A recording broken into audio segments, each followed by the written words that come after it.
सारेगामा कारवां mini भक्ति।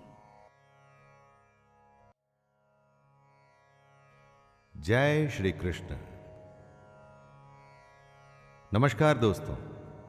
जिस तरह कहा जाता है कि नेकी कर और कुएं में डाल, उसी तरह से कर्म का ज्ञान कहता है कि कर्म कर और उसे भगवान को सौंप दे। गीता के चौथे अध्याय में कृष्ण ज्ञान, कर्म और सन्यास योग के बारे में बताएंगे और मैं शैलेंद्र भारती इसको सीधे, आसान और समझ में आने वाली भाषा में आपको सुनाने जा रहा हूं। आइए सुनते हैं भगवत गीता का अध्याय 4, जिसे ज्ञान कर्म सन्यास योग के रूप में जाना जाता है। श्री भगवानुवाच इमं विवस्वते योगं प्रोक्तवानहमव्ययम् विवस्वान्मनवे प्राह मनुरिक्ष्वाकवे ब्रवीत। श्री भगवान बोले, मैंने इस कभी खत्म न होने वाले योग को सूर्य से कहा था। सूर्य ने यह जानकारी अपने पुत्र वैवस्वत मनु को दी और मनु ने अपने पुत्र राजा इक्ष्वाकु से कहा। श्री कृष्ण कौन थे दोस्तों? कृष्ण एक योगी थे। सृष्टि के आदि और अंत, बिगिनिंग और एंड, सब कुछ वो जानते थे। वो हर समय मौजूद थे और वो हमेशा ही मौजूद भी रहेंगे। योग अर्थात ज्ञान योग और कर्म योग, जिसका कभी नाश नहीं हो सकता। आखिर कहां से आया इस योग का ज्ञान? भगवान श्री कृष्ण उसी की जानकारी दे रहे हैं।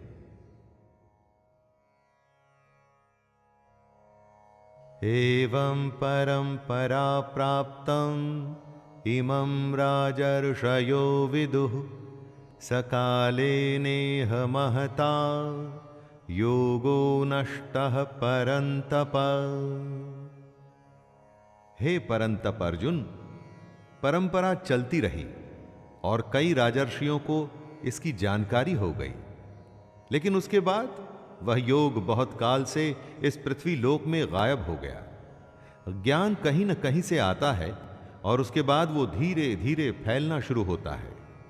यह ज्ञान कृष्ण से सूर्य और इस तरह से गीता के माध्यम से हम लोगों तक आया। सैकड़ों हजारों सालों का सिलसिला है ये तो, लेकिन बीच में ऐसा भी समय था जब यह ज्ञान योग पृथ्वी पर से गायब हो गया था। ज्ञान बढ़ाने से बढ़ता है और घटाने से खत्म होने लगता है। इसीलिए हम इस योग को, गीता के सार को, कृष्ण की बातों को आप तक ला रहे हैं।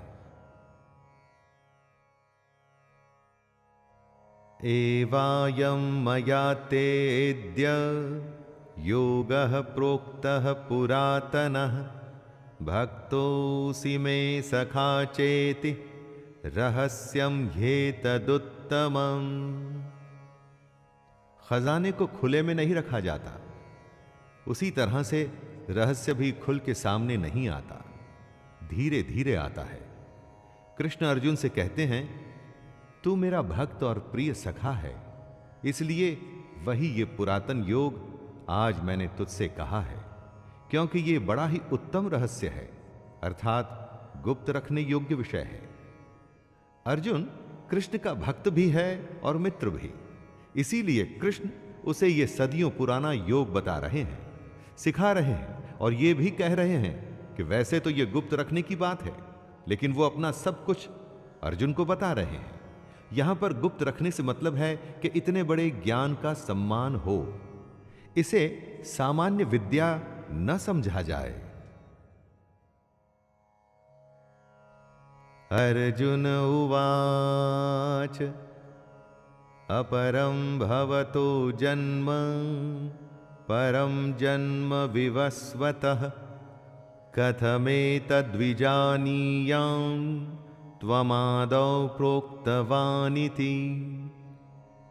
अर्जुन एकदम हमारे जैसा ही मानव है, ह्यूमन। हमारे जैसे ही सवाल उसके मन में भी आते हैं। किसी भी बात को जादू की तरह मान लें कि सूर्य का जन्म तो असंख्य सालों पहले हुआ और कृष्ण यहां सामने खड़े हैं, तो कब यह योग सूर्य को बताया गया और कैसे? यही सवाल वो कृष्ण से कर रहे हैं। आपका जन्म तो अर्वाचीन अभी हाल का है और सूर्य का जन्म बहुत पुराना अर्थात कल्प के आदि में ही हो चुका था। तब मैं इस बात को कैसे समझूं कि आप ही ने कल्प के आदि में सूर्य से योग कहा था? यहां पर अर्जुन कृष्ण पर शक नहीं कर रहा, वो समझना चाहता है कि जो भी हुआ वो कैसे हुआ।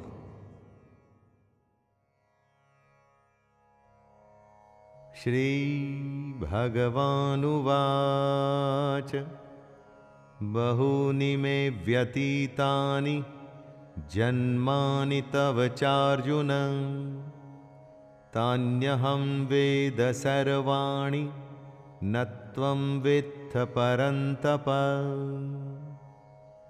दोस्तों, भक्त नहीं जानता, लेकिन भगवान सब जानता है। साधक मतलब कि साधना करने वाला ये नहीं जानता, लेकिन महापुरुष सब कुछ जानता है। जो आंखों से दिखता है वो तो सब जान सकते हैं, इसमें विशेष क्या हुआ, स्पेशल क्या है? जो अव्यक्त है यानी अनएक्सप्लेन्ड है, उसे सिर्फ ज्ञानी और महापुरुष ही जानते हैं। श्री भगवान बोले, हे परंतप अर्जुन, मेरे और तेरे बहुत से जन्म हो चुके हैं, उन सबको तू नहीं जानता, किंतु मैं जानता हूं। यही कृष्ण कह रहे हैं कि अर्जुन उनको साधारण जन्म लेने वाला, हमारे जैसे शरीर वाला न समझे। दोस्तों, ये बात हमारे लिए भी आवश्यक है कि कृष्ण को हम कैसे और क्या समझें।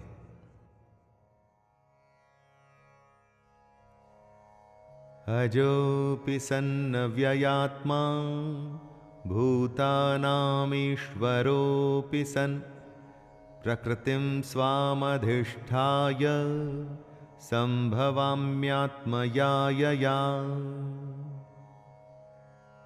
कृष्ण अपने रूप, अपने अस्तित्व को समझाते हुए कह रहे हैं, मैं अजन्मा हूं, यानी मेरा कभी जन्म नहीं हुआ। मैं अविनाशी हूं, अर्थात मेरा कभी नाश नहीं हो सकता। मैं समस्त प्राणियों का ईश्वर होते हुए भी अपनी प्रकृति को अधीन करके अपनी योग माया से प्रकट होता हूं। जिसका जन्म होता है उसकी मृत्यु निश्चित है। तो जिसे अर्जुन देख रहा था वो क्या था? क्योंकि वो तो कभी जन्मे ही नहीं। तो कृष्ण की एग्जिस्टेंस क्या थी? वो थी कृष्ण की योग माया। अपनी माया से कृष्ण ने खुद को ही प्रकट किया था। मनुष्यों में वो मनुष्यों जैसे आए थे ताकि हम सब के बीच हमारे जैसे जीवन जी सकें। यदा यदा हि धर्मस्य ग्लानिर्भवति भारत अभ्युत्थानमधर्मस्य तदात्मानं सृजाम्यहम्। हे भारत, जब जब धर्म की हानि होती है, अधर्म बढ़ जाता है, तब तब ही मैं अपने रूप को रचता हूं और इस दुनिया के सामने प्रकट होता हूं। हर काल में धर्म का नाश होता है, यानी कि अधर्म, करप्शन, पाप बढ़ने लगता है। तब किसी न किसी की जरूरत पड़ती है दोस्तों, जो आए और सब कुछ ठीक करे। जब जब धर्म खतरे में आता है, तब तब कृष्ण अपना एक रूप रचते हैं और हमारे बीच में प्रस्तुत होते हैं, प्रकट होते हैं। और इसी प्रकट होने को ही अवतार कहते हैं। हर युग में आपको एक अवतार की कहानी मिलेगी जो धर्म की स्थापना के लिए धरती पर जन्म लेता है।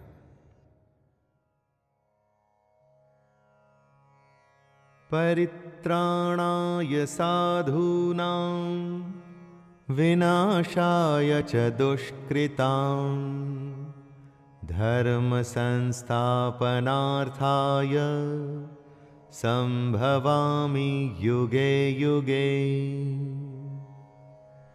धर्म को फिर से स्थापित करने के लिए हर युग में कृष्ण अवतार लेते हैं, लेकिन क्या है यह धर्म की स्थापना? कृष्ण कहते हैं, साधु पुरुषों का उद्धार करने के लिए, पाप कर्म करने वालों का विनाश करने के लिए और धर्म की अच्छी तरह से स्थापना करने के लिए मैं युग युग में प्रकट हुआ करता हूं। साधु का उद्धार यानी भला और पापियों को खत्म करना ही धर्म की रक्षा करना है। आपको लगता होगा दोस्तों कि आज की इस दुनिया में बिना बेईमानी के जीना संभव ही नहीं, क्योंकि हर कोई तो पाप करने पर उतारू है। सच्चाई की राह छोड़ के गलत काम करना ही अधर्म है और कृष्ण अधर्म को खत्म करते हैं।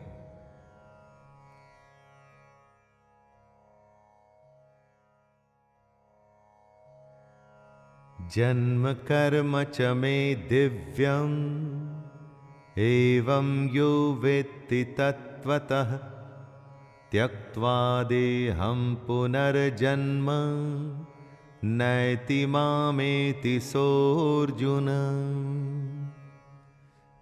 कृष्ण कहते हैं कि उनका जन्म अलौकिक है, यानी इस लोक का नहीं। जैसे हम सबका जन्म होता है वैसे कृष्ण का जन्म नहीं हुआ। जो ये बात समझ लेता है वो शरीर को त्याग कर फिर जन्म को प्राप्त नहीं होता, बल्कि वो सीधे कृष्ण को ही प्राप्त होता है। मनुष्य के जन्म का एक तरीका है, हम वो ही समझ सकते हैं, लेकिन कृष्ण उनका जन्म दिव्य और अलौकिक होता है, डिवाइन और इस दुनिया से अलग। इसीलिए उनके अस्तित्व को आसानी से नहीं समझा जा सकता।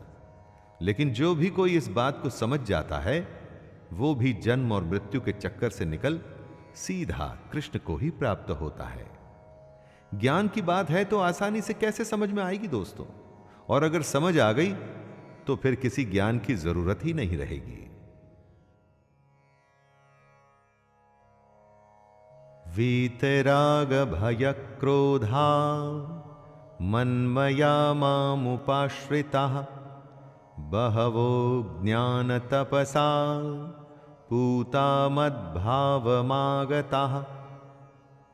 जिनमें मोह, गुस्सा और डर खत्म हो चुका है, जो कृष्ण से प्रेम करते हैं, जो कृष्ण के भक्त हैं, उनके कहे ज्ञान पर सच्चे मन से चलते हैं, वो कृष्ण को ही प्राप्त हो जाते हैं। जिन्होंने अपने अंदर के मोह, गुस्से या डर जैसे भावों को खत्म कर दिया है, यानी कि अपनी इंद्रियों को वश में कर लिए हैं और खुद को जो कृष्ण को सौंप चुके हैं, उन्हें भगवान की प्राप्ति हो चुकी है, उन्हें मोक्ष मिल चुका है। इस दुनिया में रह के उस दुनिया की बात आप समझेंगे कैसे दोस्तों? अगर उसकी माया समझनी है तो पहले अपनी फीलिंग्स और अपनी इंद्रियों को कंट्रोल करिए।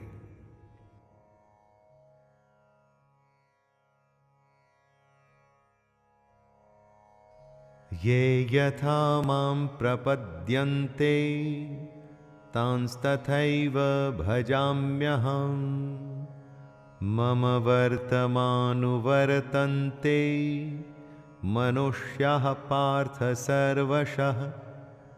हे अर्जुन, जो भक्त मुझे जिस प्रकार भजते हैं मैं भी उनको उसी प्रकार भजता हूं, क्योंकि सभी मनुष्य मेरे ही बताए रास्ते पर चलते हैं। दोस्तों, कृष्ण यहां पर कितनी बड़ी बात कह रहे हैं। जो उनको भजते हैं, कृष्ण वापस से उनको उसी प्रकार भजते हैं। कहने का अर्थ है कि जो कृष्ण के स्वरूप को, उनके ज्ञान को और उनकी कही बातों को अच्छे से समझ जाता है, वो एक तरह से कृष्ण में मिल जाता है। यहां भजने से मतलब पूजा पाठ या आरती मत समझ लीजिएगा दोस्तों। सच्चे अर्थों में भगवान को भजने का मतलब है उसकी कही बातों पे चलना।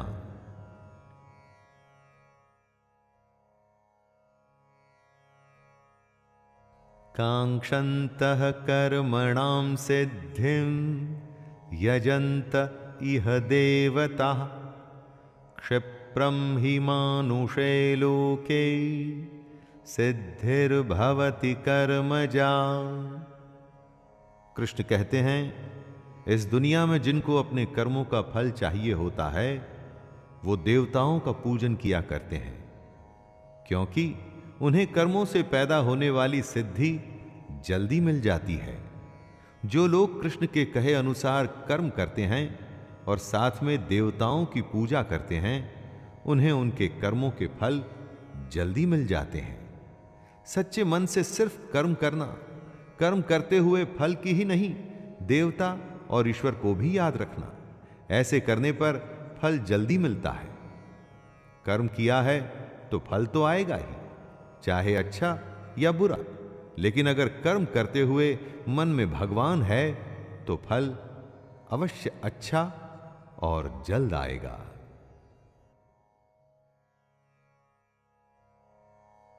चातुर्वर्ण्यं मया सृष्टं गुणकर्म विभागशः तस्य कर्तारमपि मां विद्य कर्तारमव्ययम्। यहां कृष्ण हमारे समाज की सबसे बड़ी सच्चाई जो हम भूल चुके हैं उसके बारे में बता रहे हैं। ब्राह्मण, क्षत्रिय, वैश्य और शूद्र, इन 4 वर्णों का समूह गुण और कर्मों के विभाग पूर्वक मेरे द्वारा रचा गया है। इस प्रकार उस सृष्टि रचनादि कर्म का कर्ता होने पर भी मुझ अविनाशी परमेश्वर को तू वास्तव में अकर्ता ही जान।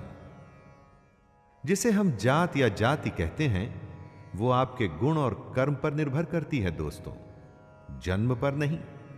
हो सकता है कि आपका जन्म एक अच्छे घर में हुआ हो, आपके माता और पिता अच्छे इंसान हो, लेकिन अगर आप धूर्त हैं, झूठ बोलते हैं या गलत काम करते हैं तो क्या आपको भी सच्चा और अच्छा कहा जाएगा?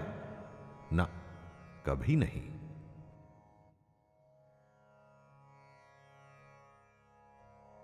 न मां कर्माणि लिम्पन्ति न मे कर्म फले स्पृहा इति मां योऽभिजानाति कर्मभिर्न सबध्यते।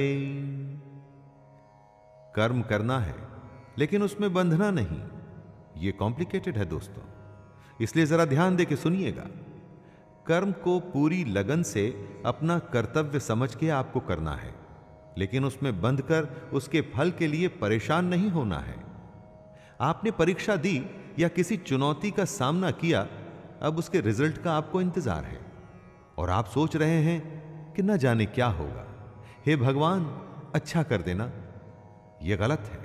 सच्चे मन से कर्म करिए और आगे बढ़ते रहिए। भगवान से यह मत कहिए कि वो सब अच्छा करें, आप अपना कर्म अच्छा करिए, उसके बाद उस पर छोड़ दीजिए। भगवान को अच्छा फल देने के लिए कभी मत कहिए, उससे कुछ नहीं होगा।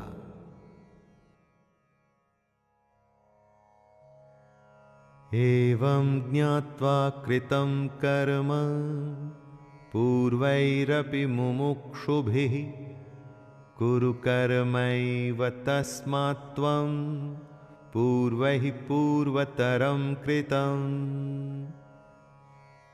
कृष्ण आगे अर्जुन को बताते हैं कि बीते समय में जिन लोगों को मोक्ष प्राप्त हुआ था उन्होंने इसी तरीके का इस्तेमाल किया था, और इस समय में अगर अर्जुन तुझे भी मोक्ष की इच्छा है तो तुझे भी इसी तरीके से चलना पड़ेगा।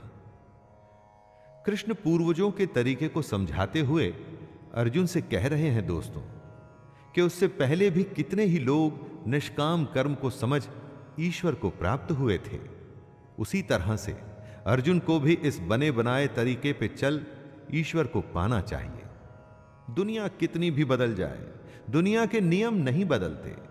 जैसे जन्म और मृत्यु अटल है, उसी तरह से मेहनत करने पर अच्छा फल मिलेगा, ये भी अटल है।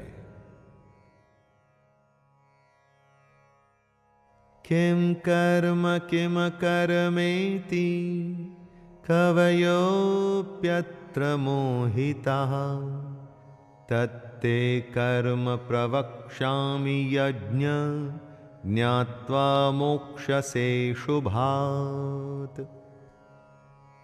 कंफ्यूजन की स्थिति को दूर करते हुए भगवान श्री कृष्ण कहते हैं, कर्म क्या है और अकर्म क्या है। इस प्रकार इसका निर्णय करने में बुद्धिमान पुरुष भी मोहित हो जाते हैं।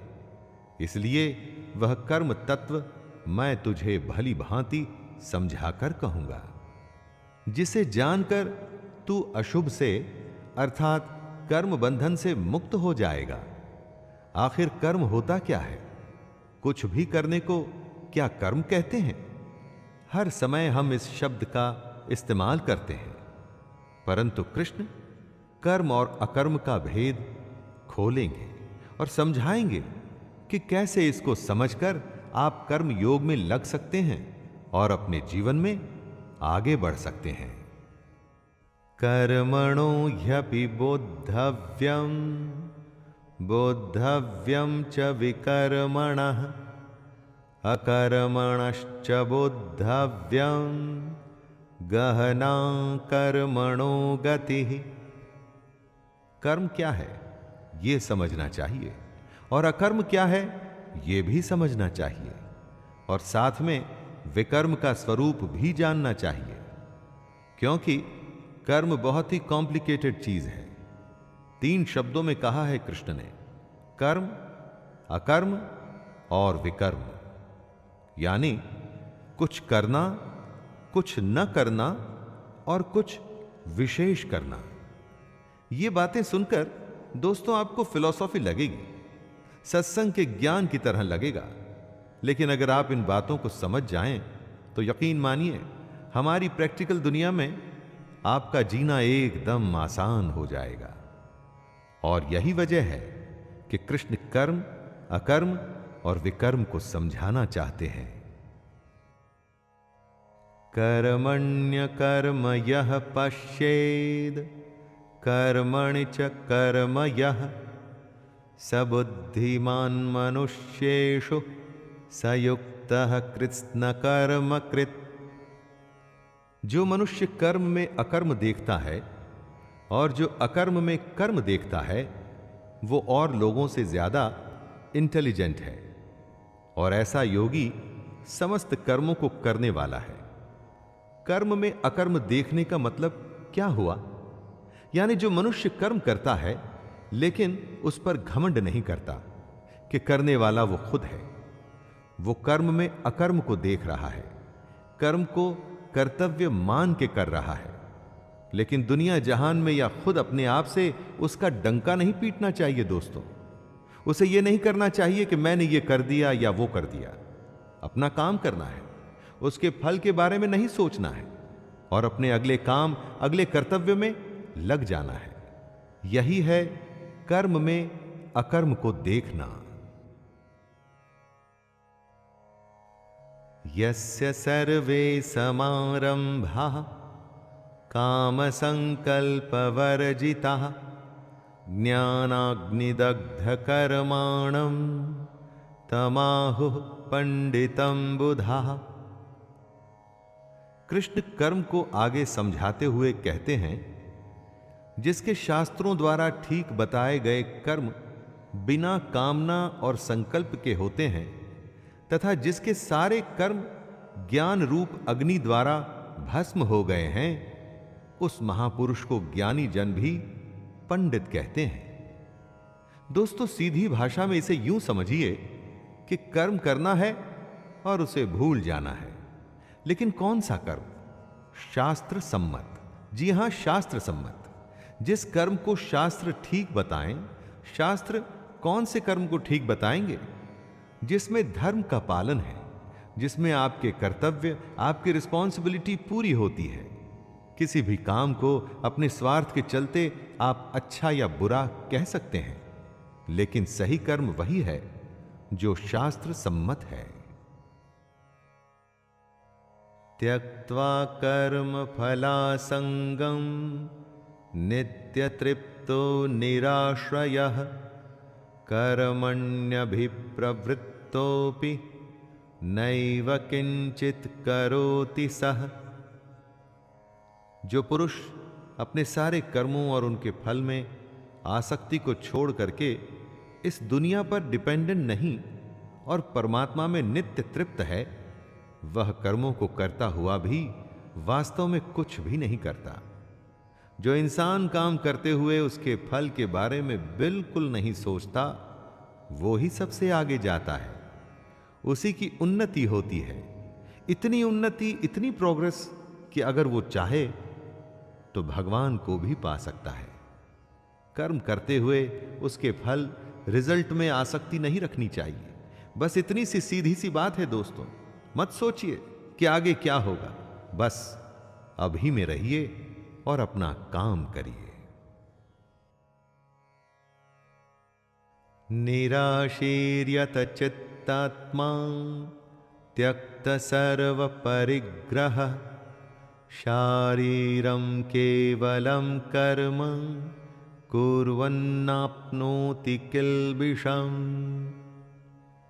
इस श्लोक में श्री कृष्ण योगी की डेवलप्ड अवस्था के बारे में बता रहे हैं, जिसने अपना अंतःकरण यानी मन और इंद्रियों के साथ में शरीर को जीत लिया है, जिसने अपने मन और इंद्रियों को अपने काबू में कर लिया है। ऐसे पुरुष को आशा रहित पुरुष कहा जाता है। आपका मन, अंतःकरण आप में कल्पनाएं जगाता है, आशाएं जगाता है, तब आप उसके काबू में होते हैं। जो आपका मन कहता है आप वही करते हैं और आप अपनी आशाओं के वश में होते हैं। लेकिन जो अपने मन पर विजय पा लेता है, वो सिर्फ शरीर संबंधी कर्म करता है। वो कर्म करता है पर नहीं भी करता। यद्रच्छालाभसंतुष्टो द्वन्द्वातीतो विमत्सरः समः सिद्धावसिद्धौ च कृत्वापि न निबध्यते। जिसको बिना मांगे जो मिले वो उसी में संतुष्ट रहे, और जिसे दूसरों से जलन नहीं होती, जो सुख दुख आदि द्वंद्वों से छूट चुका है, ऐसा सिद्धि और असिद्धि में बराबर रहने वाला कर्मयोगी कर्म करता हुआ भी उनसे नहीं बंधता। कर्मयोगी की डेफिनेशन को समझाते हुए कृष्ण बता रहे हैं कि योगी को जो भी बिना इच्छा के मिल जाता है, वो उसी में संतुष्ट रहता है।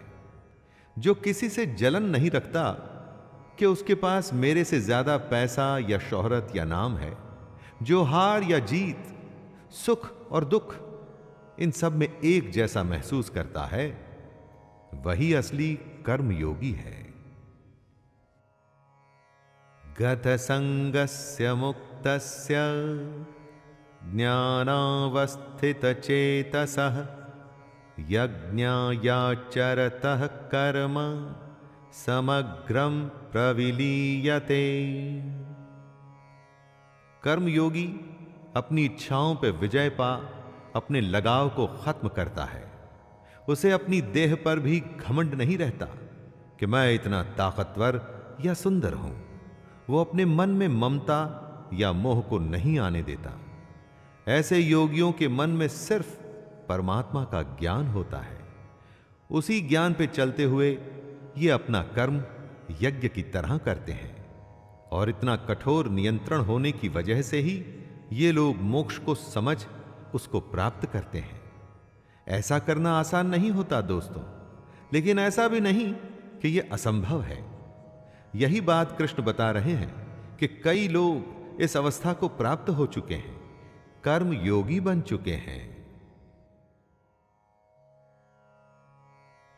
ब्रह्मार्पणं ब्रह्म हविर् ब्रह्माग्रौ ब्रह्मणाहुतं ब्रह्मैव तेन गन्तव्यं ब्रह्म कर्म समाधिना। कृष्ण कहते हैं, जिसे यज्ञ में चढ़ाया जाए वो ब्रह्म है, और हवन करने के लिए जो द्रव्य इस्तेमाल में लाया जाए वो भी ब्रह्म है। साथ में जो हवन की अग्नि में आहुति दी जाए वो भी ब्रह्म है। ऐसे हवन को करने वाला योगी जो फल पाता है वो भी ब्रह्म है। ब्रह्म से यहां मतलब है सबसे बड़ा सत्य। चारों तरफ जो दुनिया आप देखते हैं ना दोस्तों, ये इसी सच का एक रूप है। अपनी हर रोज की जिंदगी में ऐसी गूढ़ बातें कई बार मुश्किल लगती हैं। ऐसा लगता है कि किसके लिए, किसके पास टाइम है। लेकिन इसका अर्थ यह नहीं कि इससे सच बदल जाता है। कृष्ण की इन बातों से ब्रह्म को समझने की कोशिश तो करिए दोस्तों। दैवमेवापरे यज्ञं योगिनः पर्युपासते ब्रह्माज्ञावपरे यज्ञं यज्ञेनैवोपजुह्वति। कुछ योगी देवताओं को सब कुछ मान यज्ञ को उनको समर्पित करते हैं। देवता का अर्थ है जिन भगवान के रूपों की हम पूजा करते हैं। यही यज्ञ का एक रूप होता है जो हमारे जैसे लोगों के लिए है। जो पहुंचे हुए कर्मयोगी होते हैं वो यज्ञ में अपना सब कुछ ब्रह्म को सौंपते हैं। उनका हर अनुष्ठान ब्रह्म के लिए होता है। चाहे आप राम, कृष्ण, शिव या दुर्गा या अपने किसी अभिष्ट को याद करके यज्ञ करें या ब्रह्म को सबसे बड़ा सच मान के कर्म करें, कोई फर्क नहीं पड़ता दोस्तों। बस ये ध्यान रखना है कि आपका कर्म भी एक यज्ञ है जिसमें आप उस ईश्वर को अपना सब कुछ सौंप के बस काम में लग जाते हैं।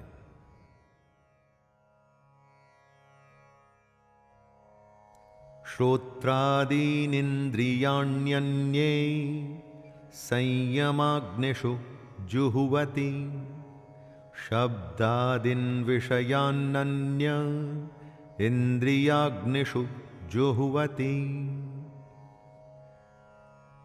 आग में कुछ भी डालो वो जल के भस्म हो जाता है। संयम को भी कृष्ण एक अग्नि बता रहे हैं। जो योगी होते हैं वो अपने संयम की आग में अपनी इंद्रियों को डालते हैं और उन इंद्रियों को यानी अपनी इच्छाओं को भस्म कर देते हैं, जला देते हैं।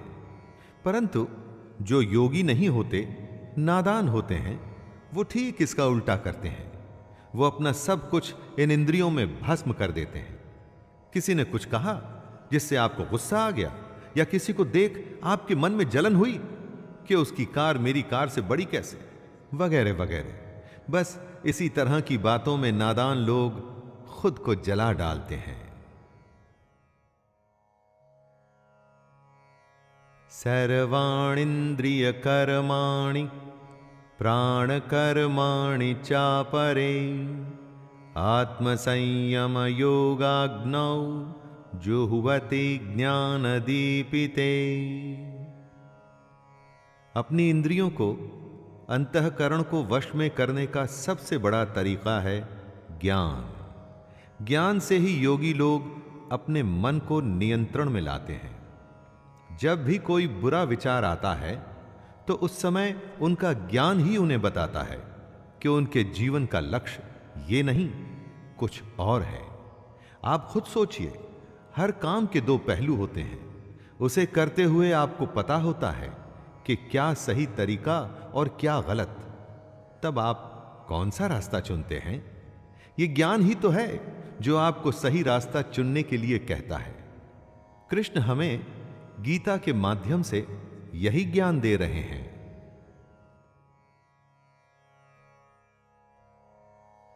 द्रव्य यज्ञास्तपो यज्ञा योग यज्ञास्तथा परे स्वाध्याय ज्ञान यज्ञाश्च यतयः संक्षितव्रतः। हर किसी का युद्ध अलग है, इसलिए हर किसी का यज्ञ और हर किसी का कर्म भी यज्ञ है। यही बात कृष्ण इस श्लोक के द्वारा हमें बता रहे हैं। कई पुरुष द्रव्य संबंधी यज्ञ करने वाले होते हैं, कितने ही तपस्या रूप यज्ञ करते हैं, तथा दूसरे कितने ही योग रूप यज्ञ करते हैं। कितने ही अहिंसादि तीक्ष्ण व्रतों से युक्त यत्नशील पुरुष स्वाध्याय रूप ज्ञान यज्ञ करने वाले होते हैं। कोई ईश्वर की पूजा कर उसे फूल और फल चढ़ाता है, कोई तपस्या कर भगवान को खुश करने की कोशिश करता है और कोई योग से भगवान को पाने की कोशिश करता है। दोस्तों, अपना युद्ध पहचानिए और अपना कर्म चुनिए। अपाने जुह्वति प्राणम प्राणे पानम तथा परे प्राणापान गति रुद्ध्वा प्राणायाम परायणः अपरे नियताहारः प्राणान् प्राणेषु जुह्वति सर्वेप्येते यज्ञविदो यज्ञक्षपितकल्मषः। इस श्लोक में कृष्ण प्राणायाम से जुड़े आयाम बता रहे हैं। जरा ध्यान दे के सुनिएगा दोस्तों। कितने ही योगी जन अपान वायु में प्राण वायु को हवन करते हैं, वैसे ही अन्य योगी जन प्राण वायु में अपान वायु को हवन करते हैं तथा अन्य कितने ही नियमित आहार करने वाले प्राणायाम परायण पुरुष प्राण और अपान की गति को रोककर प्राणों को प्राणों में ही हवन किया करते हैं। ये सभी साधक यज्ञों द्वारा पापों का नाश कर देने वाले और यज्ञों को जानने वाले हैं। प्राण का अर्थ है सांस अंदर खींचना, अपान का मतलब सांस को छोड़ना। कौन कितना पहुंचा हुआ योगी है उसकी अलग अलग अवस्था होती है। बहुत से योगी अपनी सांसों के आने जाने पर पूरा कंट्रोल रखते हैं, परंतु हम में से ज्यादातर ऐसा नहीं कर पाते। हमारी सांसें तो मजबूरी में चलती हैं, क्योंकि नहीं चली तो हम मर जाएंगे। लेकिन योगियों के साथ ऐसा नहीं होता। प्राणायाम से हम अपने पर संयम करने में सफल होते हैं और यही बात कृष्ण हमें बता रहे हैं। यज्ञशिष्टामृतभुजो यान्ति ब्रह्म सनातनम् नायं लोकोऽस्त्यय यज्ञस्य कुतोऽन्यः कुरु सत्तमा। यज्ञ की महिमा का बखान करते हुए कृष्ण कहते हैं, हे कुरुश्रेष्ठ अर्जुन, यज्ञ से बचे हुए अमृत का अनुभव करने वाले योगी जन सनातन पर ब्रह्म परमात्मा को प्राप्त होते हैं, और यज्ञ न करने वाले पुरुष के लिए तो ये मनुष्य लोक भी सुखदायक नहीं है। फिर परलोक कैसे सुखदायक हो सकता है? यज्ञ करने के बाद जो बचता है उसे कृष्ण अमृत बता रहे हैं, और यह अमृत सीधे भगवान तक ले जाता है। दोस्तों, यज्ञ को आप कर्म भी समझ सकते हैं। कर्म करने के बाद जो भी उसका फल हो उसे भगवान का आशीर्वाद समझ उसमें संतुष्ट होकर अपने अगले कर्म में लग जाना चाहिए।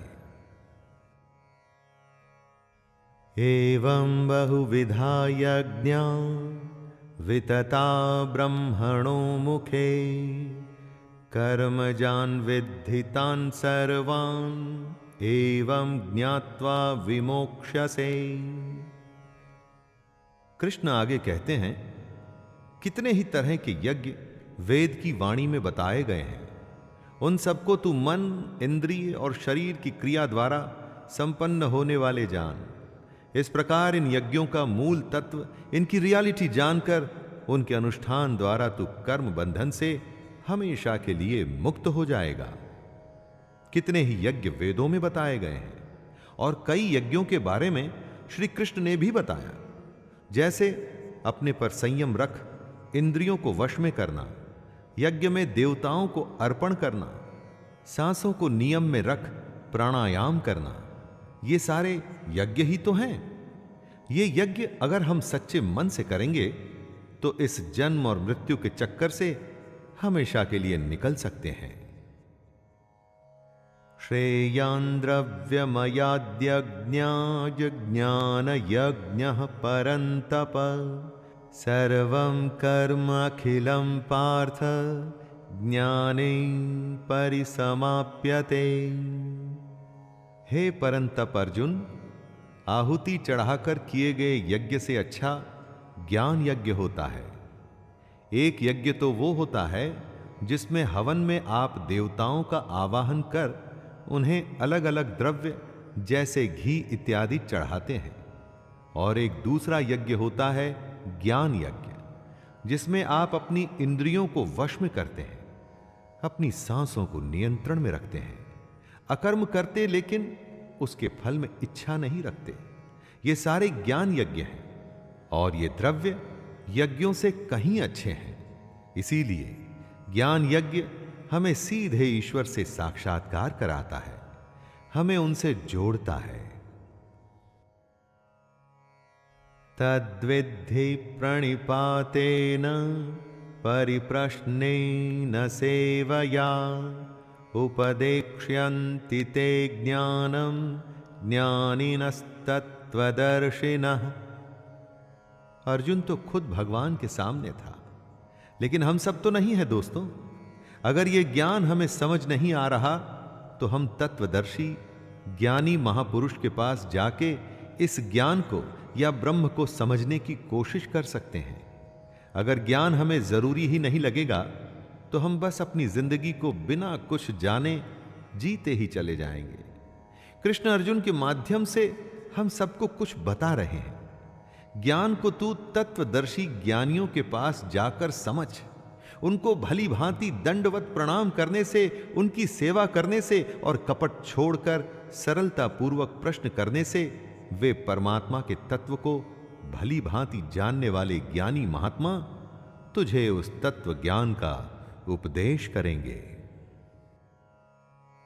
यज्ञात्वा न पुनर्मोहम् एवं यास्यसि पांडव येन भूतान्यशेषेण द्रक्ष्यस्यात्मन्यथो मयि। हम सब अपना काम करते हैं, कमाते हैं, हमारा परिवार बढ़ता है, हम बूढ़े होते हैं और इस तरह से ये चक्कर निरंतर चलता रहता है। क्यों करते हैं हम ऐसा? क्या जरूरत है ऐसा करने की? क्यों आए हैं इस दुनिया में हम?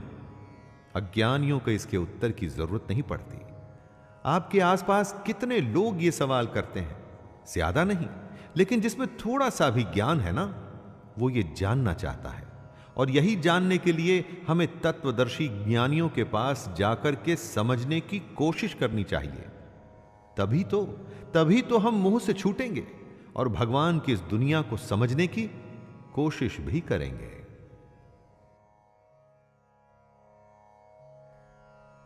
अपि चेदसि पापेभ्यः सर्वेभ्यः पापकृत्तमः सर्वं ज्ञाप्लवेनैव वृजिनं संतरिष्यसि।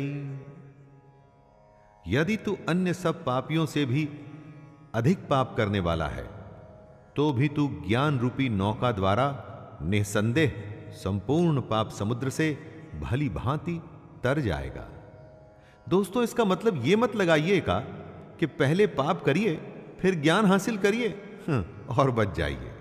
यहां कृष्ण ये कह रहे हैं कि आप इस भ्रम में, डाउट में मत रहिएगा कि हम बहुत बड़े पापी हैं, हमने तो कभी यज्ञ या भगवान को अच्छे से याद नहीं किया, तो ज्ञान हासिल हम कभी कर ही नहीं सकते। हर कोई कर सकता है। जिसमें इच्छा है ज्ञान को हासिल करने की, वो हर कोई कर सकता है। भगवान की असलियत जानने की, वो ज्ञान पे सवार होकर बाकियों से कहीं आगे भी निकल सकता है। तो देर किस बात की दोस्तों, आइए प्रारंभ करें। यथैधांसि समिद्धोऽग्निर्भस्मसात् कुरुतेऽर्जुन ज्ञानाग्निः सर्वकर्माणि भस्मसात् कुरुते तथा। हे अर्जुन, जैसे जलती हुई आग में ईंधन जलकर खत्म हो जाता है, वैसे ही ज्ञान रूप अग्नि हमारे सारे कर्मों को भस्ममय कर देती है। ईंधन को जब आप आग में डालते हैं तो ईंधन बचता नहीं, सब आग बन जाता है। उसी तरह से जब ज्ञान आपको प्राप्त हो जाता है, जब आप ज्ञानी बन जाते हैं, तो आपके कर्म भी खत्म हो जाते हैं। यहां पर दोस्तों, कर्मों के खत्म होने का मतलब यह नहीं है कि आप कर्म करना छोड़ देते हैं। इसका मतलब है कि आप कर्मों के बंधन से छूट जाते हैं। कर्म करते हैं उसे कर्तव्य मानकर, न कि उसके फल के लिए। यही तो ज्ञान है जिसे हम सबको जानना चाहिए। न हि ज्ञानेन सदृशं पवित्रमिह विद्यते तत्स्वयं योगसंसिद्धः कालेनात्मनि विन्दति। ज्ञान हर किसी को शुद्ध कर देता है। कितने ही समय से कई लोगों ने कर्म योग के द्वारा ऐसे ज्ञान को हासिल किया है। अगर मन में इच्छा न हो तो आप काम नहीं करते। उसी तरह से अगर किसी के मन में ज्ञान को समझने की, उसे जानने की जिज्ञासा नहीं है तो उसे ज्ञान कैसे मिलेगा? मन में ज्ञान के प्रति सवाल पैदा करके कर्म योग से ज्ञान हासिल किया जा सकता है। ऐसा कृष्ण कह रहे हैं, जिसका मन साफ है, ज्ञान की इच्छा है और जो निष्काम कर्म करने के लिए तैयार है, वो ज्ञान हासिल कर सकता है। श्रद्धावान लभते ज्ञानम तत्परः संयतेन्द्रियः ज्ञानम लब्ध्वा परां शांतिं चिरेणाधिगच्छति। इंद्रियों को जीतने वाले, मेहनत करने वाले और श्रद्धा रखने वाले मनुष्य को ज्ञान प्राप्त होता है तथा ज्ञान को प्राप्त होकर वह बिना देरी के उसी समय ही उसे भगवान की परम शांति मिलती है।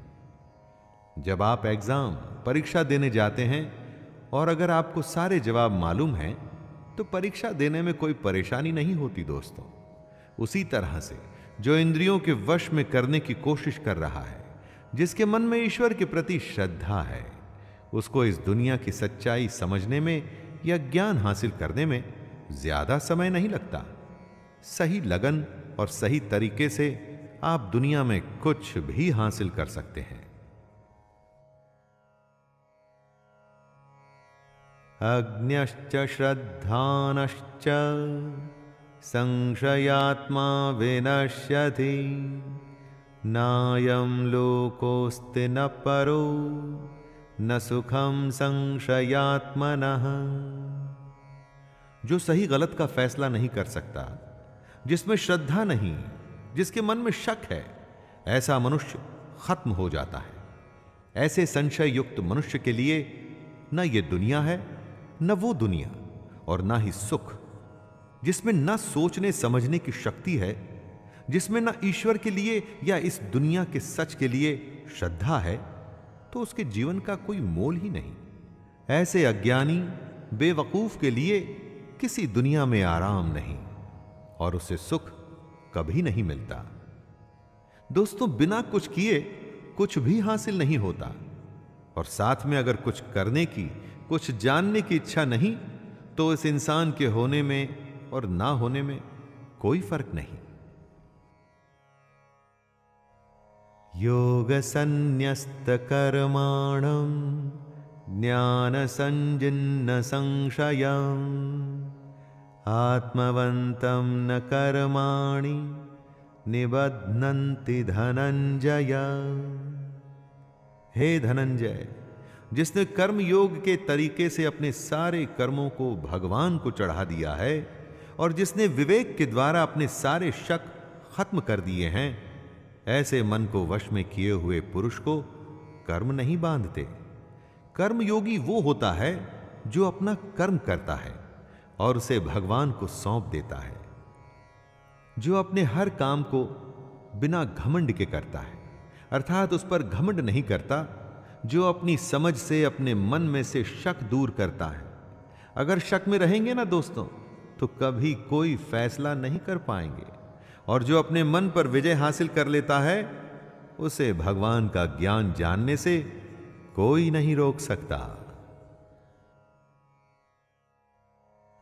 तस्मादज्ञान संभूतं हृतस्थं ज्ञानासीनात्मनः छित्त्वैनं संशयं योगम् अतिष्ठोतिष्ठ भारत। हे भरतवंशी अर्जुन, इसलिए तू हृदय में स्थित इस अज्ञान से होने वाले अपने शक को विवेक रूपी तलवार से काटकर कर्म योग में स्थित हो जा और युद्ध के लिए खड़ा हो जा। कृष्ण आवाहन करते हैं अर्जुन को और कह रहे हैं कि अपने अज्ञान को, अपने मन में पैदा हो रहे शक को कर्म योग से दूर कर और युद्ध के लिए खड़ा हो जा। हमें भी दोस्तों, हमें भी अगर कभी मन में कोई शक या चिंता सताए तो बस कर्म योग को ध्यान में रखकर काम में लग जाना चाहिए। ज्यादा नहीं सोचना चाहिए कि अंजाम क्या होगा। काम करके उसे भगवान को सौंप देना चाहिए, बस। तो दोस्तों, ये गीता का चौथा अध्याय था। ज्ञान और कर्म के संबंध को श्री कृष्ण ने हमारे सामने रखा। अब मिलेंगे 5वें अध्याय में, हम और आप और श्री कृष्ण की गीता। आज्ञा दीजिए अपने दोस्त शैलेंद्र भारती को। जय श्री कृष्ण।